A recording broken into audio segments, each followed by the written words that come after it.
자, 사회도 이제 중으로 녹화하겠습니다. 우리 지난 시간에 일단 인권보장과 헌법에 대했던 거 했던 거 있어요. 요거 이어서 보도록 할게요. 자, 인권의 특성 기억해야 되겠죠, 그죠? 자, 네 가지 특성 먼저 기억하실 거고요. 자, 그다음에 인권 침해와 구제에 대한 것들에서 우리가 인권을 그지? 자, 보호하기 위해서 헌법을 통해서 국민의 인권을 구체적으로 규정했다. 우리가 그걸 뭐라고 하는 거지? 기본권이다. 이렇게 부르는 거지. 즉, 기본권은 우리가 이제 인권, 추상적이잖아요. 그러니까 이 추상적인 인권을 헌법을 비롯한 여러 법을 통해서 구체화시킨 걸 우리가 뭐라고 한다? 기본권이다. 이렇게 볼 수가 있게 되는 거지. 그지? 자, 이렇게 보고 헌법은 법 중에 최고법에 해당되는 거죠. 그죠? 이렇게 보고 자, 각각의 기본권의 특징에 대한 것도 기억해 볼 수가 있어야 되겠고 기본권 제한할 때는 이런 경우에 한해서 이것도 필요한 경우에만 법률로서 본질적인 내용은 침해할 수 없다는 거 그리고 각각의 인권의 종류에 대한 것도 볼 수가 있을 거고요. 자, 한번 볼게요. 청원권은 뭐에 해당되는 거죠? 아이고. 청원권은 청구권에 해당되는 거죠. 국민투표권은 참정권에 해당되는 거고 재산권은 자유권, 쾌적한 환경에서 거주권은 사회권, 교육권도 사회권, 근로의무도 사회권, 국가배상 청구권은 수단적 권인 청구권, 재판 청구권, 청구권, 언론 출판 집회 결사의 자유는 자유권, 공무단인권은 뭐가 되는 거죠? 참정권 이렇게 볼 수가 있겠지, 그지? 자, 인간으로서 누려야 될 기본적 권리를 우리가 뭐라고 한다? 인권이라고 한다. 자, 인권은 태어날 때부터 하늘부터 부여받은 권리이기 때문에 뭐라고 한다? 천부 인권이라고 한다. 자, 모든 사람이 성별, 인종, 재산 등의 상식 누구나 인권을 누려야 한다. 그치? 모든 사람이 누려야 된다 해서 보편성이다. 이렇게 부르고요. 자, 인권을 보장하기 법중 최고법인 헌법을 통해서 바로 뭡니까? 기본권을 규정한다. 그치? 자, 헌법이 주관 최고가치는 국민 개개인의 자, 존엄과 가치, 행복을 추구하는 것이다. 이렇게 보고 자, 자유권에는 뭡니까? 그렇죠. 그죠. 신체의 자유, 정신적 자유, 그리고 사회 경제적 자유가 있다. 자, 다른 기본권 보장의 전제 조건으로 자, 성별이나 종교, 사회적 신분에 따라서 차별받지 않을 권리를 우리가 뭐라고 하죠? 평등권이라고 한다. 이렇게 볼 수가 있고 자, 오늘 현대사에서 가장 중시하는 권리는 인간다운 생활을 국가에 요구할 수 있는 권리에 뭐 있었죠? 사회권이다. 이렇게 볼 수가 있겠지. 그래서 우리가 자유권과 사회권의 차이점. 자, 자유권은 뭡니까? 국가의 간섭을 배제해야지 보장될 수 있는 거고 사회권은 국가가 적극적으로 개입해야지 뭡니까? 보장될 수 있는 거다. 이렇게 되는 거죠. 그래서 밑에 나왔죠? 자, 자유권이 국가의 간섭을 배제하는 것이라면 사회권은 국가의 적극적 역할이 필요하다. 적극적 개입이 필요하다 이렇게 볼 수가 있겠지, 그지? 정치 참여할 수 있는 권리가 참정권이다. 그래서 자, 이는 권리자 의무로서의 성격을 갖는데, 그지? 국가 일정한 행위를 요구할 수 있는 경우 권리 바로 뭡니까? 청구권. 그래서 기본권 침해당했을 경우 기본권의 구제를 요구할 수 있는 권리 청구권이다 이렇게 볼 수가 있겠죠. 자, 그 다음에 기본권은 어떤 경우? 그렇지, 국가 안전 보장, 질서 유지, 공공복리를 위해서 필요한 경우에만, 그치? 그러니까 이런 경우에도 필요한 경우에만 법률로서 제한할 수 있다. 국회에서 정한 법률로서 제한할 수 있고, 자, 기본권을 제한한 경우에도 기본권이 본질적인 내용을 침해할 수 없다. 이렇게 되는 거죠. 헌법에 명시되지 않는 권리도 보장한 이유는 그지? 왜 그런 거야? 그렇지. 사회의 변화에 따라서, 그렇지? 인권이 새롭게 요구될 수 있기 때문이다. 그러니까 사회가 변하면서 새로운 인권이 요구될 수 있기 때문에 헌법에 명시되지 않은 권리도 어떻다 포괄적으로 보호한다 이렇게 볼 수가 있겠죠, 그죠? 이렇게 보고 인권 침해 임무에서 국가인권위원회, 국민권익위원회, 법원, 헌법재판소 등을 통해서 어떻게 됩니까? 침해받은 인권을 구제받을 수가 있대, 그지? 이렇게 보시면 되겠죠. 자, 그다음에 이제 자, 나와 다름을 인정하지 않고, 그지? 편견과 선입견을 가지고 있기 때문에 인권 침해가 발생한다. 인권 침해가 발생했을 경우 어디입니까? 국가인권위원회에 진정을 제기할 수 있다. 인권이 침해당할 경우 어디에? 법원에 소송을 제기할 수 있다. 인권이 침해당할 경우 헌법재판소에 헌법소원을 제기할 수가 있겠습니다. 그치? 자, 서산시청에서 내 음식점에 자, 부당하게 영업금지 처분을 어떻게 했어요? 내렸어요. 그죠? 국민권익위를 통해서 보니까 그렇죠. 그죠? 자, 국민권익위원회죠. 그죠? 그래서 국민권익위원회에 모여낼 수가 있어요. 진정을 제기할 수 있다. 그치? 진정이나 민원을 제기할 수 있다. 그치? 이렇게 하시면 되겠죠. 아니면 고충 처리를 제기할 수 있다. 이렇게 보시면 되겠어요. 자, 그 다음에 노동권, 노동삼권 특히 기억해야 되겠죠. 그죠?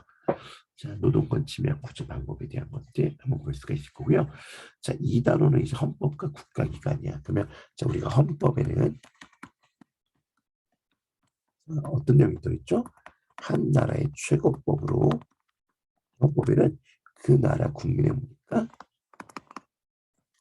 기본권을 규정한다. 그리고 헌법을 통해서 국민의 자유와 권리를 보장한다. 그렇지? 또 헌법에는 국가 기관의 구성과 그에 따른 권한이 규정되어 있다는 거예요. 헌법을 바탕으로 우리나라의 다양한 국가기관이 만들어지고 역할을 부여받는다 이렇게 볼 수가 있게 되는 거지, 그렇지? 그러면 우리 대한민국 헌법에 규정되어 있는 국가기관에는 어떤 게 있냐? 이게 있어요. 바로 입법부에 해당되는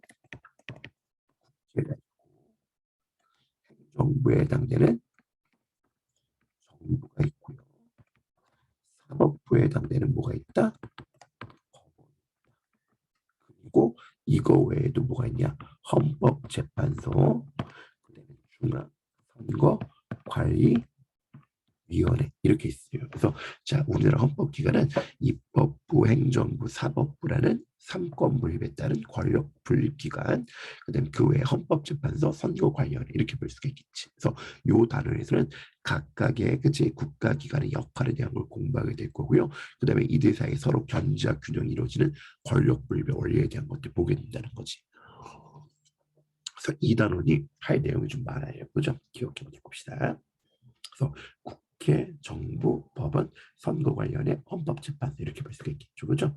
자, 국회의 등장 배경이다. 그치? 자, 국회 등장 배경인데, 자, 우리가 시민혁명 이후, 그치? 시민혁명 이후, 17, 18세기 시민혁명 이후,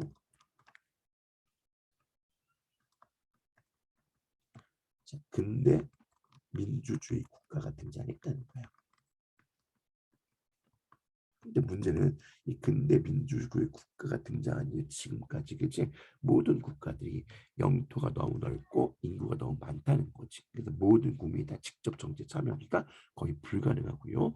또 갈수록 사회가 복잡해지고 전문화된다는 거야, 그렇지? 그래서 자 국민의 의사를 대표할 수 있는 자 국회가 필요하겠다는 거죠. 그래서 이 국회는 이렇게 영토가 너무 넓고 인구가 너무 많고 사회가 복잡하고 전문화됨에 따라서 그치 모든 국민이 정치에 참여할 수 없기 때문에 국민이 대표를 선출해서 국가의 의사를 결정하도록 한다. 이게 바로 뭡니까? 국회다. 이렇게 볼 수가 있겠죠. 입법부다. 이렇게 보시고 이런 걸 우리가 대의제의 원리다. 이렇게 부르게 돼요. 대의제 뜻을 대의 대표한다. 이렇게 볼 수가 있겠지. 그래서 국회의 지위는 중요한 거죠. 외워야 돼요. 자, 국민의 대표기관이다. 그 다음에 국민의 대표로서 국민의 의사를 받아들여서 법률을 제정하고 개정, 고치는 입법기관이다. 그 다음에 국가 권력을 견제하는 기관이다. 이런 지위를 갖고 있어요. 이렇게 보고 자, 국회의 조직과 구성은 그지 당의 국회의 제일 핵심적인 구조적은 뭡니까? 국회의원으로 되어 있다는 거지. 그래서 자, 국회의원인데 이 국회의원은 다시 뭡니까? 지역구의원과 그다음에 비례대표 의원으로 어떻게 한다? 구성되겠다는 거지. 그럼 지역구의원은 뭐냐, 그치? 말 그대로 각각의 선거구에서 국민의 직접 투표를 통해서 뽑은 대표자를 우리가 뭐라고 한다? 지역구라고 한다는 거지. 그러면 서산시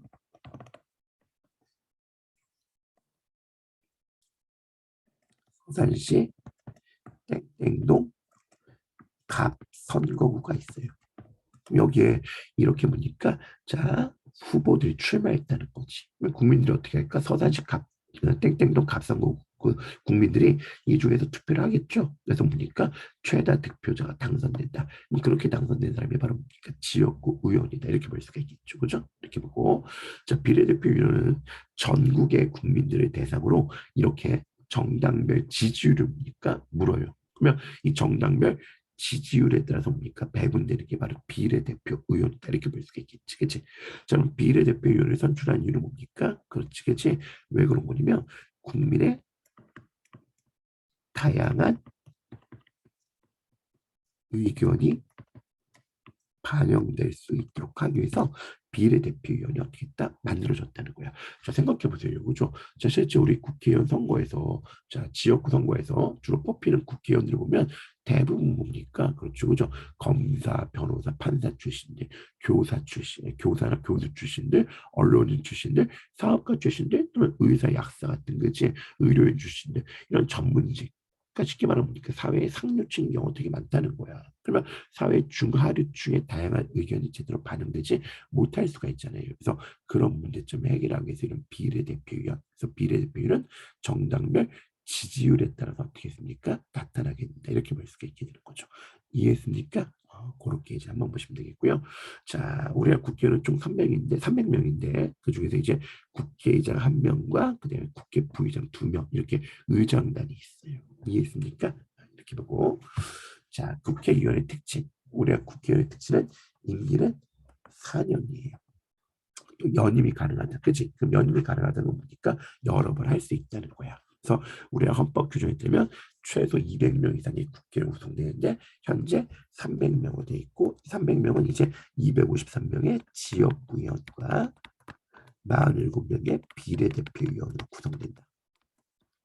이렇게 보고 자, 이 국회의원의 특징은 뭡니까? 옆에 그림에 나온 것처럼 불체포 특권, 그다음에 국회에서 행한 뭡니까? 자, 말과 그지 표현과 직무에 대해서는 책임을 면하는 면책 특권 이런 특권을 갖고 있어요. 그러면 이런 불체포 특권과 면책 특권은 뭡니까? 왜 있는 거야? 그렇지, 그지? 국회의원의 자주성을 확보하기 위한 거야. 그치? 그러니까 이제 외부의 간섭을 받지 않고 자주적으로 국회의원을 받는 특권이 있다. 이렇게 보시면 되겠고, 자 국회 운영을 위한 제도다. 그치? 우선 제일 중요한 거 모든 국회의원이 참석해서 법률안과 예산안 등 중요한 결정을 심의는 깊이 있게 논의하고 의결 결정하는 것. 그러니까 국회의 최고 의결기구 그치? 바로 뭡니까? 본회의가 있어요. 본회의. 그래서 이 본회의는 1년에 한 번 열리는 정기회와 필요에 따라서 그지 소집되는 임시 이렇게 볼 수가 있습니다. 이렇게 보고 자 그다음에 뭐가 있냐면 위원회가 있어요. 위원회가 있는데 위원회는 뭐냐면 생각해봐. 국회 본회의가 열렸어.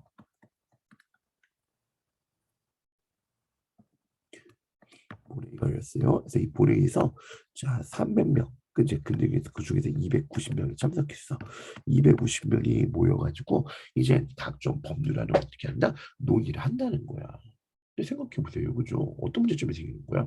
자, 예를 들면, 자, 군사 및 국방에 관한 법률안이 논의되고 있어. 그러면 그 분야에 대한 전문적인 지식이나 경험 또는 식견을 갖고 있는 국회의원들은 여러 가지 보니까 이야기를 하고 토론도 하고 논쟁을 할 거야. 근데 그 분야에 대해서 자, 식견이 없어. 경험이 없는 국회의원들은 자, 그런 논의에 참여하기가 힘들 거잖아요. 그러면 되게 비효율적일 거라는 거야. 그래서 본회의에 오기 전에 미리 각각의 국회의원들의 전문적인 지식을 갖고 있는 거라든지 경험이라든지 식견에 따라서 각각의 상임위원회에 어떻게 한다? 한다는 거야. 그러면 상임위원회에서 먼저 보니까 법률안에 대해서 논의를 하고 이 논의된 법률안을 다시 이제 본회의에서 보니까 그렇지 보내갖고 다시 논의하고 결정하는 거 이게 바로 뭐예요? 위원회 제도가 된다는 거지. 그래서 그만큼 국회의원의 효율성과 국회 운영의 효율성과 또는 전문성을 높이기 위해서 어떻게 했습니까? 만들어진 게 바로 뭐예요? 위원회 제도가 된다는 거지. 그래서 우리는 17개 정도의 상임위원회, 뭐 국방위원회, 법제사법위원회, 환경, 그지 그지 의료보건위원회 등등등 자 17개의 상임위원회와 3개의 특별위원회로 구성되어 있어요. 이렇게 볼 수가 있고요.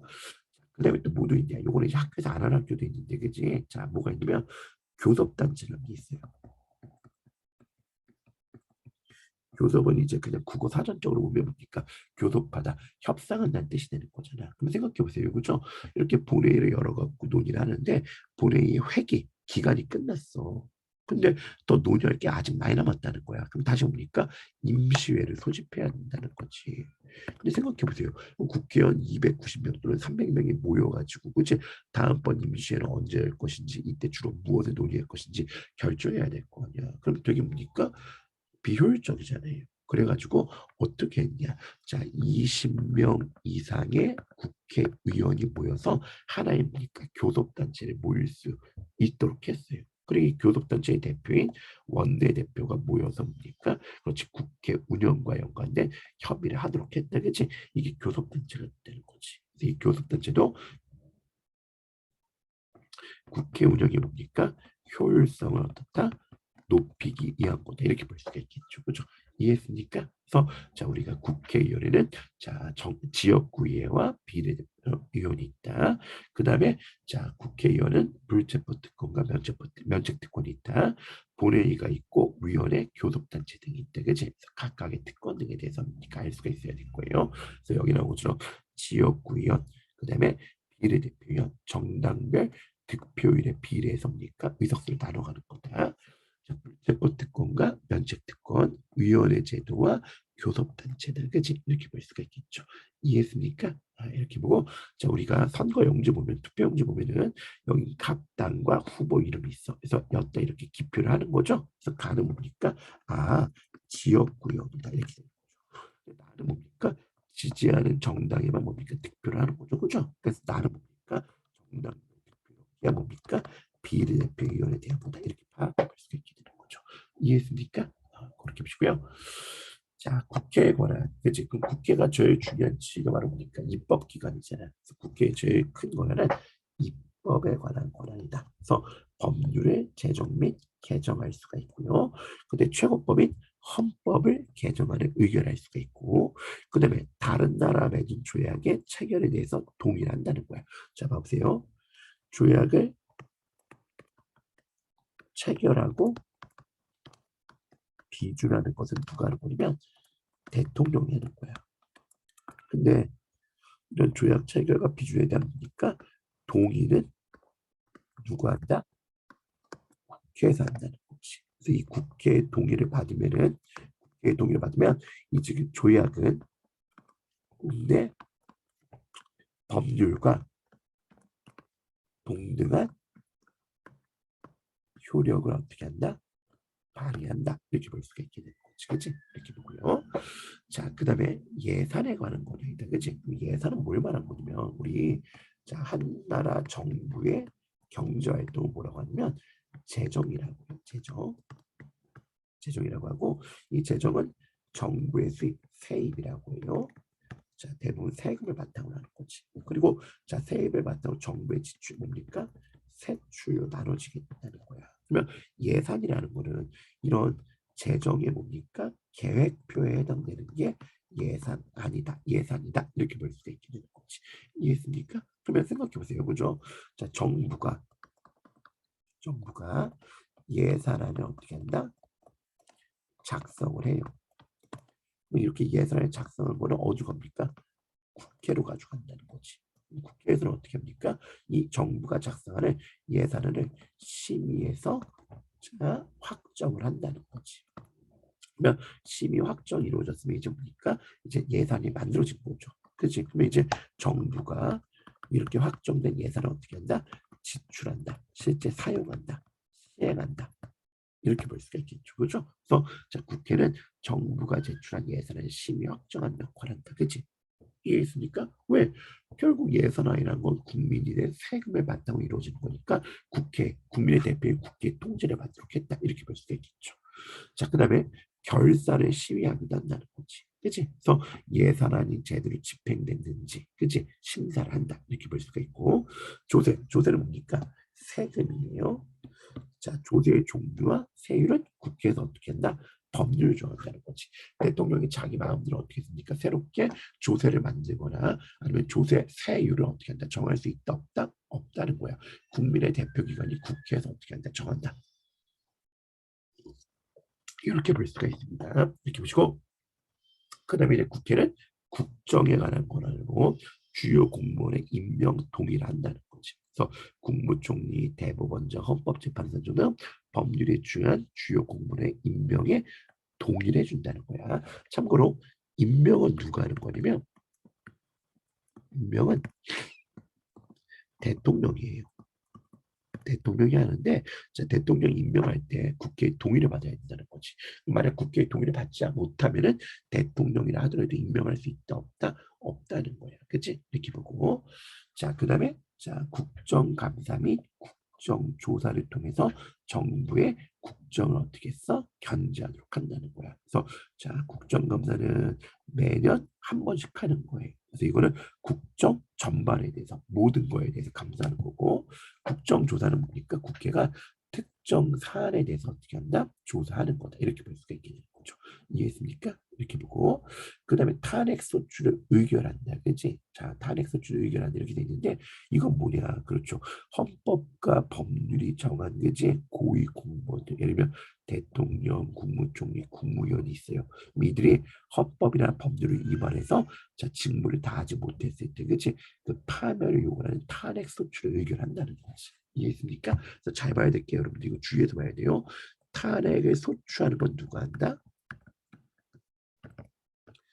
국회가 한다는 거야. 국회가 하고 그러면 탄핵을 국회가 소추하잖아. 그치? 그러면 탄핵 심판은 누가 하냐? 탄핵 심판은 우리 뒤에서 나오는데 헌법재판소에서 하게 된다는 거죠. 이해했습니까? 그래서 탄핵 소추와 탄핵 심판은 다른 거예요. 여러분들 기억하도록 하세요. 알겠습니까? 이렇게 보시고요. 자, 그러면 법률의 제정 및 개정 절차다. 그치? 자, 이렇게 돼요. 자, 국민의 요구를 바탕으로, 그치? 이제 국회의원 10명 이상의 동의를 받아서 법률안이 발의돼요. 또는 대한민국 정부가 어떻게 한다? 법률안을 제출한다는 거지. 그러면 국회의원이 발의하거나 아니면 뭡니까? 정부가 제출한 모든 법률안은 국회 최고 높은 사람 누굽니까? 국회의장이 한다는 거지. 그러면 국회의장은 법률안의 각각의 내용에 따라서 뭡니까? 상임위원회를 보낸다는 거지. 그러면 이 상임위원회에서 전문적인 지식과 식견, 경험 등을 갖고 있는 국회의원들이 심도 깊게 어떻게 한다? 논의를 하게 된다는 거지. 그 논의하는 과정에서 자 법률안을 수정하거나 폐기하는 것도 어떻다 가능하다는 거예요. 그러면 이제 상임위원회 통과했어요? 뭐 어딥니까? 본회의에서 이제 다시 한번 논의하고 의결을 하게 된다는 거지. 그러면 본회의에서 법률안이 통과하게 한 의결 정족수는 뭐냐? 그렇지. 제적위원 과반수 이상이 출석해야 돼요. 그럼 제적위원이 뭘 말하는 거냐면 저 우리가 국회의원 총 300명이라는 거야. 근데 그 중에서 2명이 선거법을 위반해서 국회의원직을 박탈당했어요. 그러면 새롭게 국회의원을 뽑아야 되는 거지. 근데 새롭게 국회의원을 뽑으려면 다시 옵니까? 또 선거해야 된단 말이야. 시간이 좀 걸린다는 거야. 자, 또 3명의 국회의원은 어떻게 했습니까? 3명의 국회의원은 그렇죠, 그죠? 자, 아파요. 아파서 국회의원직을 수행할 수 없어서 국회의원직을 사퇴했다는 거야. 자, 그럼 어떻게 해야 돼요? 역시 또 다시 뽑아야 된다는 거죠. 다시 선거해야 된다는 거죠. 그러면 생각해봐. 아직 선거를 안 했어요. 그죠? 그러면 5명의 국회의원이 없는 거니까 실제 자리가 있는 국회의원은 지금 몇 명이다? 295명이다. 이런 뜻이 되는 거야. 그래서 제적위원은 이런 뜻이에요. 알겠습니까? 그러면 자, 제적위원 과반수 이상이 출석하고 출석한 의원 중에서 과반수 이상이 찬성해야 된다는 거지. 그럼 예를 들면 본회의가 열리면 만약 지금 제적위원이 284명이다. 제조기업 과반수 이상이니까 적어도 142명 이상이 참석해야지 본회의가 열릴 수가 있는 거야. 자, 그러면 260명이 참석했다. 그럼 본회의 열렸죠? 법률에 통과하면 출석위원회 과반수 이상, 즉 130명 이상이 찬성해야지 이제 법률안이 어떻게 했다? 통과된다. 법률을 만들어지게 된다는 거지. 이해했습니까? 이렇게 보시고요. 자, 이렇게 본회의 의결을 통과했어. 그럼 이제 누굽니까? 대통령에게 보내요. 대통령은 15일 이내에 이제 이 법률안을 국민들에게 알리는 거예요. 공포하는 거죠. 이런 법률안이 새롭게 만들어졌다, 개정됐다 공포를 하는 거예요. 또는 또는 대통령은 10월 이내에 그지 어떻게 했습니까? 그렇죠. 그죠. 국회를 견제하기 위해서 환부 거부 즉 뭡니까? 법률안 거부권을 행사할 수가 있게 된다는 거지. 그래서 국회 본회의를 통과한 법률안을 있는 그대로 다시 뭡니까? 국회로 보낸다는 거지. 그러면 다시 거부된 법률안을 국회의장에게 가고 국회의장은 다시 어떻게 됩니까? 본회의로 보낸다는 거지. 그래서 제 의결을 요구한다는 거지. 그래서 제 의결의 정족수는 이때부터 좀 더 엄격해지는 거지. 어떻게? 제적위원 과반수 이상이 출석하고 출석연이 과반수 이상이 아니라 뭡니까? 3분의 2 이상이 찬성해야지 뭡니까? 이제 다시 법률안 통과된다는 거지. 이해했습니까? 이렇게 재의결된 법률안에 대해서 대통령은 다시 거부권 행사할 수 있다 없다? 다시 거부권 행사하지 못한다. 이렇게 볼 수가 있어요. 이해했습니까? 그렇게 한번 보도록 하시고요. 자, 요 문제 옆에 문제 한번 볼게요. 예제 문제. 우리나라 법률체 개정 절차에 대한 설명을 옳은 것은 이렇게 돼 있네요. 자, 그러면 자, 제출한다. 제출은 누가 한다고 했죠? 그렇지, 그지? 국회의원 10명 이상의 동의를 받아서 또는 정부가 제출할 수 있다. 그러니까 국회 제정위원회에서만 가능하다. 아니죠? 누구도 할 수 있다. 정부도 할 수 있다. 자, 그럼 제출된 법률은 국회의장에게 간다. 그럼 국회의장은 국회의 동의로 대통령이 임명한다? 아니죠. 국회의장이 선출하는 거지. 그렇지? 국회의 대표인데 어떻게 대통령이 선출합니까? 그렇지? 자, 그러면 상임위원회에 보낸다. 국회의 자주성 강화다? 아니죠. 상임위원회 뭡니까? 국회의 효율성과 전문성을 강화하기 위해서 만든 거죠. 뭐죠? 이렇게 보고 자, 본회의에서는 그지 법률안 의결에 국회 제적위원 과반수 찬성이 필요하다. 아니죠. 제적위원 과반수 이상이 출석하고 출석위원 과반수 이상의 찬성이 필요한 거죠. 그죠? 이렇게 보시고요. 자, 미국 대통령은 재의결된 법률에 대해서는 다시 거부권 행사할 수 없다. 맞죠? 답은 그래서 몇 번입니까? 5번이다. 이렇게 볼 수가 있겠지. 그지? 그래서 우리가 법률안이 제정 및 개정되는 절차에 대해서 이렇게 볼 수가 있어요. 이렇게 보고 자, 근데 행정부의 조직과 기능에 대한 거예요. 그죠? 행정부에 대한 거. 우리 지금 국회 봤으니까 그 다음에 행정부에 대한 거 한번 보도록 할게요. 자, 행정부는 자, 행정을 담당하는 국가기관이에요. 그죠? 또 대통령, 국무총리, 감사원, 행정각부로 구성되는데 행정부는 말 그대로 뭡니까? 행정이죠. 그죠? 그럼 행정이 뭐냐면 국회에서 법률을 만들잖아요. 그러면 그 법률을 구체화시켜서 정책을 만들고 그 정책을 집행하는 게 바로 뭡니까? 자, 행정이다 이렇게 볼 수가 있겠죠, 그죠? 근데 오늘 현대 국가 들어와서 자 복지 국가 모든 국민들의 인간다운 삶을 어떻게 한다 추구한다는 거야. 그리고 국민의 자유와 권리를 보호하고 공익을 증진한다, 그렇지? 그래서 이 행정은 입법과 사법과 비교했을 때 매우 적극적인 국가 작용이고요. 그죠? 오늘날 현대사회에 들어서 특히 행정부의 역할이 점점 커지고 있다는 거지. 그래서 우리가 그걸 뭐라고 하냐면 기억하자. 행정국가화 현상이다. 행정국가 현상 또는 그냥 행정국가 현상 이렇게 부르기도 한다는 거야. 그래서 자 현대 복지국가에서 행정부 역할이 강화되면서 상대적으로 입법부나 사법부에 비해서 행정부가 강화되는 것이다. 그렇지? 그래서 권력 분립의 균형이 약화되는 문제점을 가져온다는 거지. 그걸 보여주는 사례가 봐보세요. 자 17대 국회와 18대 국회인데 국회의원들도 법률안을 발의할 수 있고 정부도 제출할 수 있죠. 그죠? 그럼 생각해봐. 국회의원이 발의해서 통과율은 21.1%, 정부가 발의해서 통과율은 51%, 국회의원이 발의해서 통과는 13.6%, 정부가 발의해서 통과한 건 40.8% 이렇게 된다는 거야. 좀 생각해보세요. 그죠?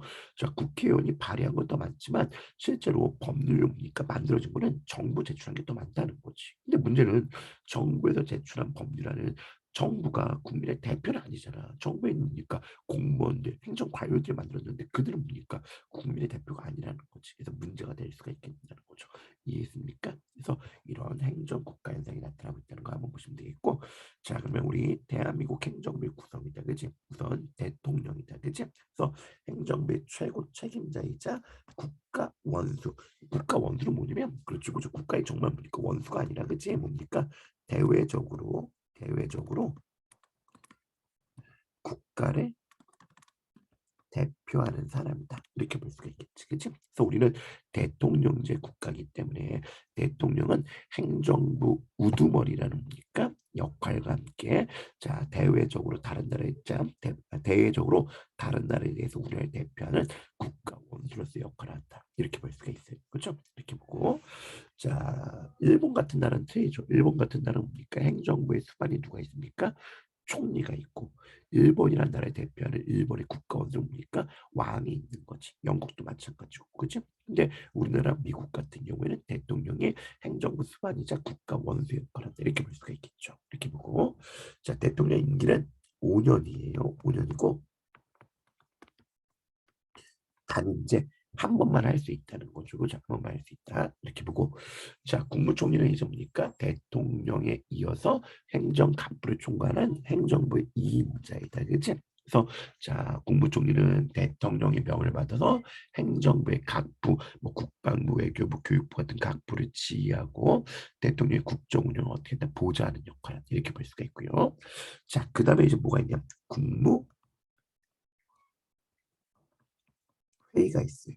국무회의가 있는데 자 국무회의는 대통령이 의장,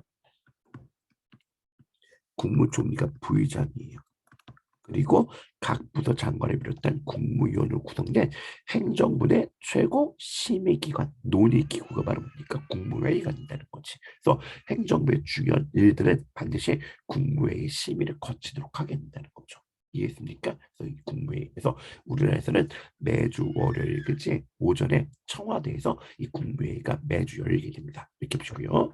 자, 그다음에 이제 중요한 기구로 뭐가 있냐면 자, 감사원이라는 기구가 있어요. 감사원. 그래서 이 감사원은 대통령 직속으로 소속된 기구란 말이야. 근데 직무, 업무상 어떻다? 독립된 기구라는 거지. 즉 뭡니까? 감사원의 업무는 대통령의 지시를 받아서 이루어진 게 아니라는 거야. 감사원 자체적으로 보니까 독립적으로 이루어지게 된다는 거지. 그러면 감사원이 한 역할은 뭐가 있냐? 그렇죠, 그죠? 세입과 세출을 결산한다는 거지. 그치? 그러니까 정부의 수입과 지출을 결산해요. 또는 법률이 정하니까 여러 단체의 세입과 세출에 대한 결산을 한다는 거지. 그러니까 쉽게 말하면 자 배정된 예산을 제대로 썼는지 안 썼는지 그치 검사한다는 거야. 이렇게 보고 또 공무원들 즉 행정부 내 공무원들의 직무 업무를 제대로 했는지 안 했는지 감찰하는 역할을 한다는 거지. 그래서 자 우리 조선시대를 따지면 어사대처럼 관리들의 비리를 감찰하는 그런 역할을 하는 것이 바로 감사원이다 이렇게 볼 수가 있겠죠. 그래서 매우 중요한 기구다 이렇게 볼 수가 있고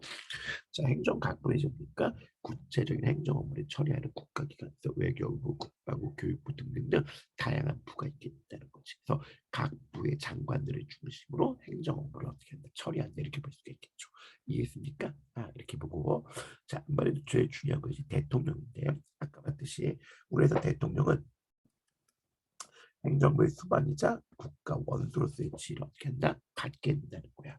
자, 그러니까 권한도 행정부 수반으로서의 권한과 국가 원수로서의 권한 이렇게 나눠서 볼 수가 있겠다는 거지. 그래서 자, 우선 자, 행정부를 지휘 및 감독한다. 공무원의 임명. 그지? 임명은 뭐냐면 임명하고 파면할 수가 있다. 그치? 국군을 통수한다. 대통령령, 대통령 명령을 어떻게 한다? 제정한다. 자, 국회를 견제해서 법률안 거부권을 행사한다. 그치? 이것들은 다 뭡니까? 행정부 수반으로서의 권한이 된다. 자, 반면에 그지 다른 나라와 조약을 체결한다. 왜? 대통령이 우리의 대표니까 다른 나라 외교서들을 신임 접수 맞이한다. 우리나라 대표로서 그지? 자, 헌법기관 대법원장과 헌법재판소장을 임명한다. 물론 국회의 동의를 받아서 그지? 자, 국가의 위급 상황을 발생했을 때 긴급 명령이나 계엄을 선포한다. 그지? 이거는 우리나라를 대표하는 국가 원수로서의 권한이다 이렇게 볼 수가 있겠지. 그래서 여러분들 요거 잘 구분하는 게 제일 중요해요. 그래서 대통령의 권한이 행정부 수반으로서의 권한인지 국가 원수로서의 권한인지 그치? 이거 비교하는 거 요게 이제 요 파트에서 시험에 제일 많이 나오는 겁니다. 알겠습니까? 자 법원의 지위와 그다음에 사법권의 독립 그치? 이렇게 돼 있어요. 그죠? 법원인데요. 그죠? 자 우선 자 법원 사법인데 사법은 법을 해석해서 적용하는 거야. 입법이 법률을 제정하는 거예요. 행정은 제정된 법률을 바탕으로 구체적인 정책을 만들고 집행하는 게 행정이에요. 사법은 법률을 적용해서 옳고 그름을 판단하고 분쟁을 해결하는 거, 이게 바로 뭡니까? 사법이다, 이렇게 볼 수가 있겠지, 그치? 그래서 이 사법은 법을 해석하고 적용하는 것이다. 즉 뭡니까? 재판을 통해서 자 다툼을 해결하고 사회 질서를 어떻게 한다? 유지하는 역할을 한다, 그치? 이렇게 볼 수가 있게 되는 거죠. 이해했습니까? 그렇게 볼 수가 있어요, 그죠? 이렇게 보고, 저는 사법권의 독립이 필요하다, 그치? 그러니까 사법에서 제일 중요한 거는 뭐냐면, 자, 사법권의 독립이라는 거야. 그럼 사법권의 독립은 뭘 말하는 거냐면, 공정한 재판을 위해서 사법부의 재판은 다른 국가기관의 간섭 없이 공정하게 어떻게 한다? 이루어져야 된다, 그치? 이게 바로 뭡니까? 사법권의 독립이다, 이렇게 볼 수가 있게 되는 거겠지. 이해했습니까? 그래서 이 사법권의 독립을 위해서는 뭡니까? 크게 두 가지 한번 볼 수가 있어요, 그죠? 자, 먼저 첫 번째, 그치? 뭡니까? 법원의 독립이라는 거지. 법원의 독립. 그래서 이 법원은 다른 국가기관의 간섭을 받지 않고 독립적으로 업무를 수행할 수 있어야 된다. 그래서 법원의 독립, 그치? 그래서 보면 되겠죠. 그래서 여기 나온 것처럼 사법권은 법관으로 구성된 법원에 속한다, 그치? 헌법 제101조 1항이 이렇게 돼 있다는 거죠, 그죠? 그래서 요거는 법원의 독립을 말한다. 자, 법원의 독립과 더불어서 그치 또 뭐가 필요하냐면, 그렇죠, 그죠, 법관의 독립, 즉 판사의 독립이 필요하다는 거야. 즉 법원 내에서 그치, 자, 상급자나 아니면 또 다른 사람입니까, 간섭을 받지 않고 독립적으로 하기 위해서는 자 뭡니까, 법관은 독립적으로 어떻게 합니까, 할 수 있어야 되겠는데, 그치? 그래서 법관의 독립이다. 그래서 법관은 외부의 간섭이나 압력을 받지 않고 오로지 헌법과 법률에 의해서 양심에 따라서 독립해서 심판해야 된다는 거지. 그래서 그를 위해서 법관의 임기와 신분은 헌법으로 보장돼 있다는 거야. 함부로 법관을 어떻게 했습니까? 파면하거나 아니면 징계하거나 할 수 있다, 없다? 없다, 이런 뜻이 되는 거야. 그래서 우리 헌법조항 133조 보세요. 자, 법관은 헌법과 법률에 의해서 양심에 따라서 독립하여 심판한다. 자, 법관은 탄핵 또는 금고 이상의 형의 선고에 의하지 아니하고는 파면되지 않으며 징계 처분에 의하지 아니하고는 정직, 감복, 기타 불합리한 처벌을 받지 아니한다, 그렇지? 그러니까 이 두 개는 뭡니까? 법관의 독립, 어떻게 한다? 말한다, 이렇게 볼 수가 있게 되는 거죠. 이해했습니까? 그래서 자, 이런 법원의 독립과 법관의 독립을 통해서 사법권의 독립이 이루어지고, 이런 사법권의 독립을 통해서 자 뭡니까? 그렇죠, 그죠? 공정한 재판을 하고, 공정한 재판을 통해서 결국 뭡니까? 국민의 자유와 권리를 어떻게 한다? 보장한다, 이렇게 볼 수가 있게 되는 거죠. 이해했어요? 그렇게 한번 보시면 되겠고요. 자, 그럼 우리가 법원의 조직을 보면은, 그지? 법원의 조직을 보면은 우선, 그지? 자, 가장 먼저, 그지? 자, 지방법원이 있어요. 지방법원 및 지원이 있고요. 그 위에는 뭐가 있어요? 고등법원이 있어요. 고등법원이 있고, 그 위에는 이제 뭐가 있습니까? 대법원이 있어요. 최고법원이 대법원. 그래서 자, 대법원의 우두머리, 대법원자, 이렇게 볼 수가 있게 되는 거죠, 그죠? 이렇게 보고요. 그 외의 법원으로 이제 뭡니까? 뭐 행정법원, 그치? 가정법원, 그치? 이런 것들이 뭐 특허법원, 이런 것들 볼 수가 있겠다는 거죠. 이해했습니까? 그렇게 한번 정리해 보시면 되겠어요. 그래서 법원, 지방법원 및 지원, 그치? 고등법원, 대법원, 그 외 가정법원, 행정법원, 특허법원, 뭐 군사법원 같은 것도, 그치? 이렇게 있다는 거 볼 수가 있게 되는 거죠. 이렇게 보시고요. 자, 재판의 종류에는, 그치? 우선 개인과 개인 사이의 분쟁을 해결한다, 그치? 그래서 뭡니까? 민사재판이 있어요. 그다음에 범죄의 유무를 결정하고, 만약 유죄면은 그지, 그에 들어 보니까 형벌을 정한다, 그지? 그래서 이거 뭡니까? 형사재판. 그래도 이제 행정재판, 선고재판, 특허재판, 군사재판 같은 것들, 그지? 이런 다양한 재판들을 어떻게 한다? 볼 수가 있게 돼요, 그죠? 이렇게 보시면 되겠어요. 이렇게 보고요. 자, 여러분 혹시 이거 알죠? 원고, 피고. 원고는 재판을 청구한 사람, 그치? 자, 피고는 뭡니까? 그럼 당연히 재판의 대상이 되는 사람이 바로 뭐가 되는 거죠? 피고다, 이렇게 볼 수가 있게 되는 거죠, 그렇죠? 그래서 민사조건에서는 원고가 개인이고 피고도 개인이 되는 거지. 근데 형사재판은 뭡니까? 원고가 누가 되는 거냐면, 원고가 국가를 대신해서 검사가 원고가 되는 거야, 그치? 그다음에 피고는 뭡니까? 피의자가 바로 뭡니까? 피고가 된다, 이렇게 볼 수가 있게 되는 거죠. 이해했어요? 그렇게 이제 한번 보시면 되겠어요, 그죠? 자, 이렇게 보고 자, 법원의 권한, 그지? 법원의 권한은 이제 재판에 관한 권한이 있어요, 그죠? 재판에 관한 권한이다. 해서 법률을 해석하고 적용해서 법적 분쟁 해결을 재판에 진행한다, 그지? 이렇게 보고 자, 그다음에 이제 뭐가 있냐면 재판에 진행하다가 관련된 법률이 헌법에 위반된 여부가 문제될 경우 헌법재판소의 심판에 제청할 수 있다, 그지? 그래서 자, 뭐냐면 위헌 법률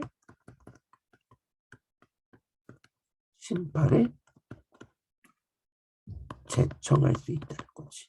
그치? 그래서 위헌 법률 심판에 제청할 수 있다. 그래서 이거는 모든 법원이 할 수 있어요. 누구한테? 그렇죠. 우리 좀 이따 뒤에 나오는데 헌법재판소에 할 수가 있겠다는 거죠. 이렇게 보시고. 자, 근데 또 법원은 어떤 역할을 할 수 있냐면, 그치? 행정부를 견제하기 위해서, 정부를 견제하기 위해서 정부가 내린 법, 즉 명령이죠. 또는 정부의 규칙 또는 정부가 그지 내린 처분이 그지 헌법과 법률에 어긋나는지 여부를 심사하는 심사권을 갖고 있다는 거지. 그래서 이거는 법원 중 최고 법원인 대법원에서 하는 거야. 왜? 행정부를 견제하기 위해서. 그래서 국가기관, 여기서 국가기관은 정부만 하는 거야. 그래서 국가기관이 만든 명령이나 규칙, 처분이 헌법이나 법률에 위반된지 여부를 심사한다. 어디에서?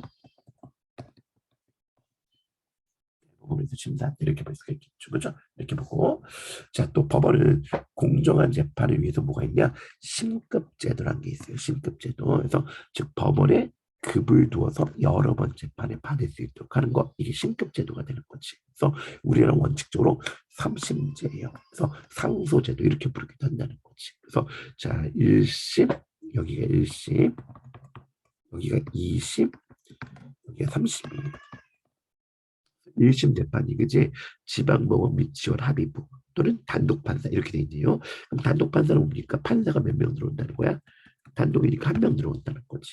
합의부는 3명 이렇게 되는 거야. 그러니까 결국 사건이 좀 더 중대하거나 아니면 금액이 좀 큰 사건인 경우에는 합의부, 그렇지 않은 경우에는 단독부 이렇게 되는 거죠. 그러면 1심 재판에서 재판을 받았어. 근데 재판 결과는 뭡니까? 내가 받아들일 수 없어. 그러면 2심 재판에 신청할 수 있다는 거지. 그래서 우리가 1심에서 2심 재판 신청하는 걸 뭐라고 한다?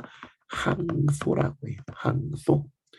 그러면 1심이 합의부면 2심은 고등법원에서 1심이 단독부면 2심은 합의부에서 하게 된다는 거지. 그러면 이제 2심 판결을 받았어요. 근데 역시 불복하는 거야. 그치? 인정할 수 없어. 그러면 자 3심 재판한다는 거지. 그치? 청구한다는 거지. 그래서 3심 재판에 청구하는 걸 뭡니까? 고라고 해요. 그래서 항소, 상고, 합쳐 상소제도 이렇게 부르는 거지. 그래서 모든 3심 재판은 어디서? 대법원에서 한다. 이렇게 볼 수가 있게 되는 거죠. 이해했습니까? 그래서 자, 이 신급 제도도 역시 공정한 재판을 위해서 보니까 있는 거다. 이렇게 볼 수가 있겠죠. 근데 얘들아, 그렇게 한번 정리해보고. 자, 그다음에 헌법재판소에 대한 거예요. 그죠? 헌법재판소. 헌법재판소는 그지 입법부에서 만든 법률이나 국가기관의 작용이 헌법에 위배되거나 만약 헌법에 보장된 국민의 기본권을 침해되는 여부를 심판하는 역시 독립된 국가기관이다. 그지 이렇게 볼 수가 있어요. 그래서 헌법재판관은 모두 9명으로 이거 뭐니 이거 9명으로 돼 있어요. 그러니까 입법부에서 3명, 행정부에서 3명, 사법부 3명, 그래서 도합 9명의 헌법재판 구성돼 있고 임기는 6년이에요. 또 9명의 헌법재판관 중에서 헌법재판소장을 어떻게 한다? 선출하는데 이 헌법재판소장은 국회의 동의를 받아서 대통령이 임명한다. 그래서 이 헌법재판소는 자, 헌법 질서를 보호하고 국민의 기본권을 보장하는 자, 헌법과 연관된 사건을 담당하는 최후의 심판기구가 헌법재판소야. 여러분들 주의해서 봐야 될 게 재판소라고 해서 얘 사법부라고 하면 됩니까? 안 됩니까? 안 되는 거야. 아까 말한 것처럼 그지? 자, 이거 아까 말한 것처럼 사법부와는 독립된 또 다른 기구가 헌법재판소예요. 알겠습니까? 꼭 주의해서 보도록 하시고요. 자, 그럼 생각해 보세요. 헌법재판소가 하는 권한 뭐가 있냐? 크게 5가지 볼 수가 있어요. 위헌법률 심판, 위헌법률 심판, 헌법소원 심판, 탄핵 심판, 권한쟁의 심판, 위헌정당 해산 심판이 있는데 우선 제일 중요한 거 청구자가 누군지를 기억해야 돼요. 다시 뭘 기억한다? 그렇지, 청구자. 청구자가 누군지를 정확하게 기억해야 돼요. 자, 위헌법률 심판의 청구자는 누구냐면 법원이 또는 법관 이렇게 볼 수가 있겠지, 그치? 자, 헌법소원심판의 청구자는 누굽니까? 그렇지, 국민이에요. 국민, 헌법소원을 청구할 수 있고, 탄핵심판의 청구자는 누구다? 그렇지, 국회. 그래서 탄핵 소추가 이루어져야지 탄핵 심판이 이루어지는 거야. 위헌정당 해산 심판은 누굽니까? 정부예요. 정부, 특히 정부의 대표인 누굽니까? 대통령이 한다는 거야.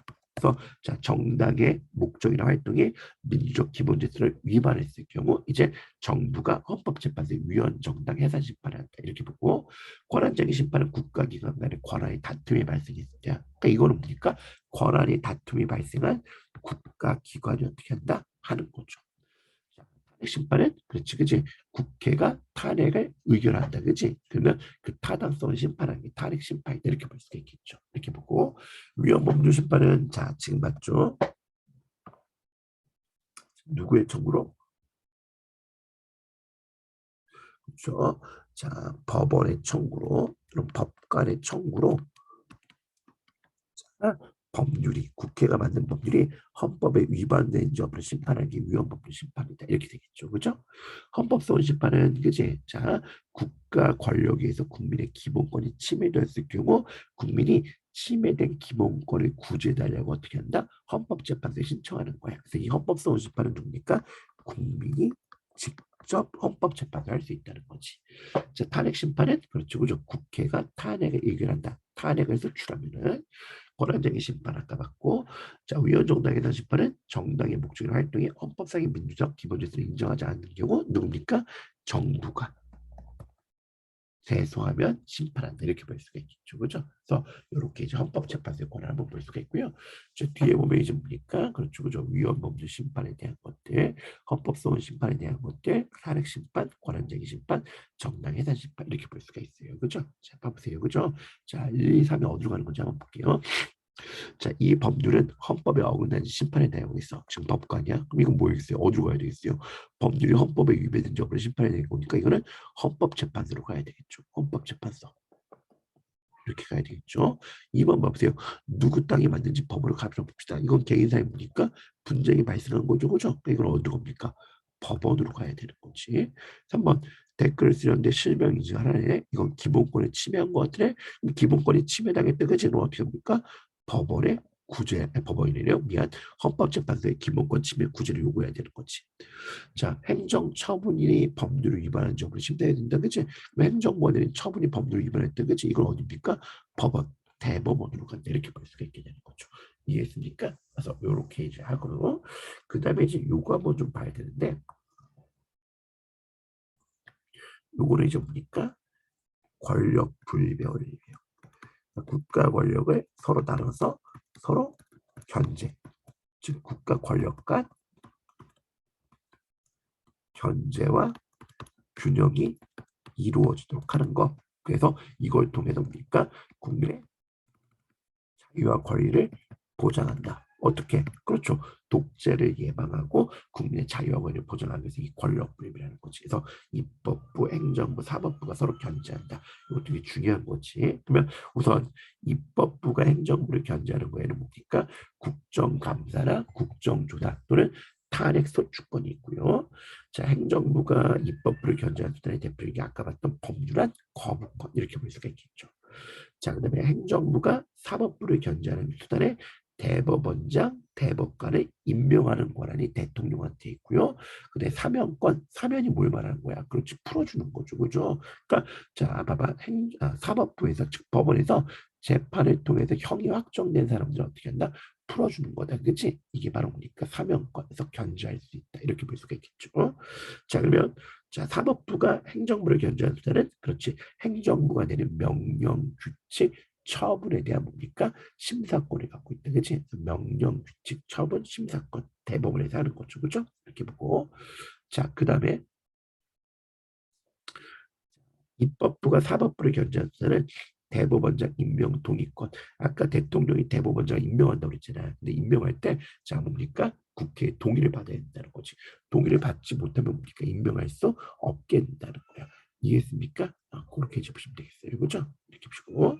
자, 그 다음에 입법부를 견제하는 사법부의 수단. 사법부가 입법부를 견제하는 수단은, 그렇지. 법원은 입법부가 만든 법률이 헌법에 위배되는지 여부를 심사해 달고 헌법재판소에게 위헌 법률 심사 재청권을 행사할 수 있다. 이렇게 볼 수가 있겠죠. 이해했습니까? 그래서 이렇게 이제 권력 분립까지 이렇게 쭉 볼 수가 있습니다. 됐어, 얘들아?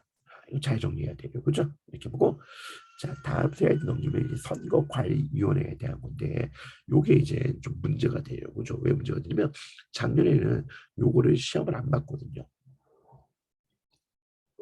근데 작년과 올해는 또 다를 수가 있으니까, 그치? 좀 애매한 거지. 그치? 그래서 우선은 어떤 내용이 있는지 빠르게 설명을 좀 하도록 할게요.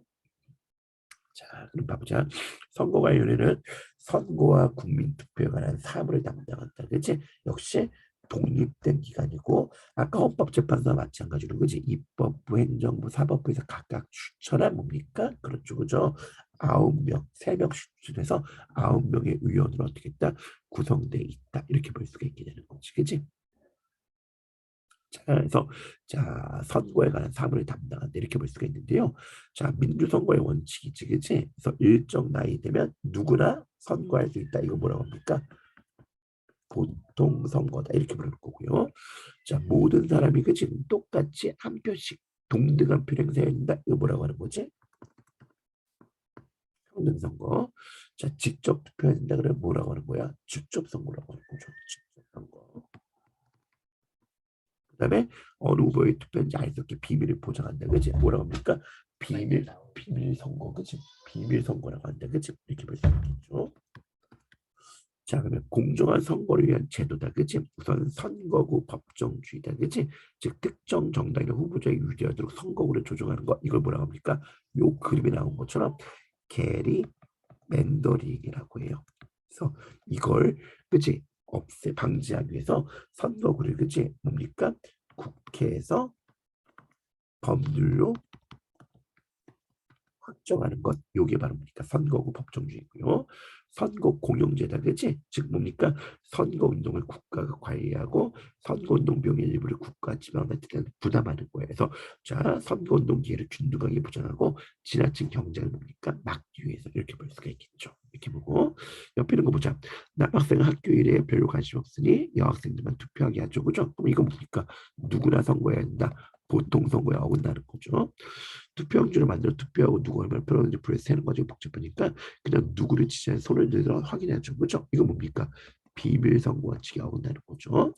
3학년 학생들 고등학교 입학선거 주변이 선거 명세 빼줘. 그죠? 누구나 선거할 수 있어야 된다. 보통 선거에 어긋나는 거죠. 공부 잘하는 학생들 의견이 중요해요. 성적이 상위 20%의 학생들에게 2표를 줘야 한다. 이거 뭡니까? 평등 선거 원칙이 어긋나는 거죠. 귀찮아서 몸이 아픈 사람 친구 대신 투표를 이거 뭡니까? 직접 선거 원칙이 어긋나는 거죠. 이해했습니까? 그렇게 이제 한번 볼 수가 있어요. 그래서 이렇게 한번 보시면 되겠고요. 자 여기까지 이제 2단원까지 하고 다음 시간에 이제 3단원 내용 하도록 할게요. 자, 고생했어요. 그죠?